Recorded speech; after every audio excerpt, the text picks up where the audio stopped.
जय जय जय जय जय जय मैया, जय जय जय जय जय जय मैया।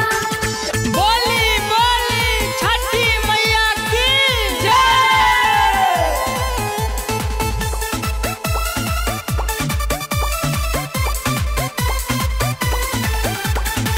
माई बनाई देली बिगड़ल काम, तोहरो बझनिया मिट जाई ना। माई बनाई देली बिगड़ल काम, तोहरो बझनिया मिट जाई ना। माई करेली उद्धार देली जिंदगी सुधार दी है। लइका महान बड़ा नेता होई। चलो छठ घाटे भौजी बेटा होई, चलो छठ घाटे भौजी बेटा होई। चलो छठ घाटे भौजी बेटा होई, चलो छठ घाटे भौजी बेटा होई।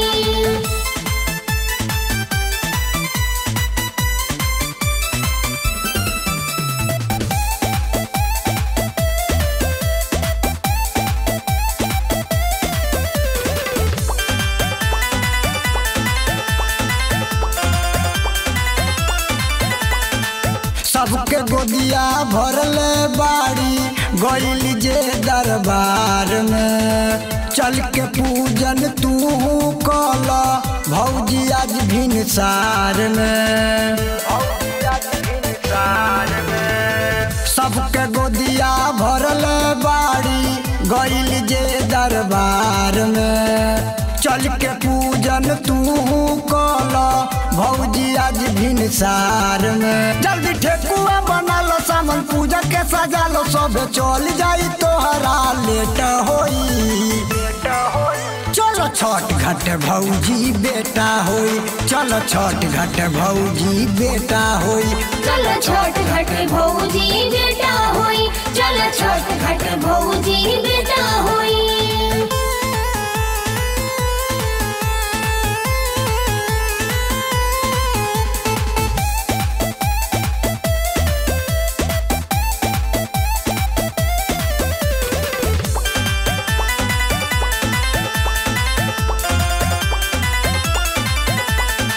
छठ माई के कृपा से देखिया तोहरो भाग सुधर जाई। साल भर के अंदर अंदर देखिया गोदी भर जाई। छठी माई के कृपा से देखिया तोहरो भाग सुधर जाई।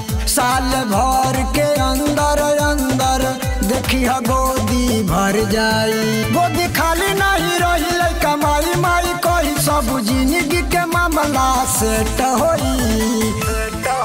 चलो छठ घाटे भौजी बेटा होई, चलो छठ घाटे भौजी बेटा होई। चलो छठ घाटे भौजी बेटा होई, चलो छठ घाटे भौजी बेटा होई।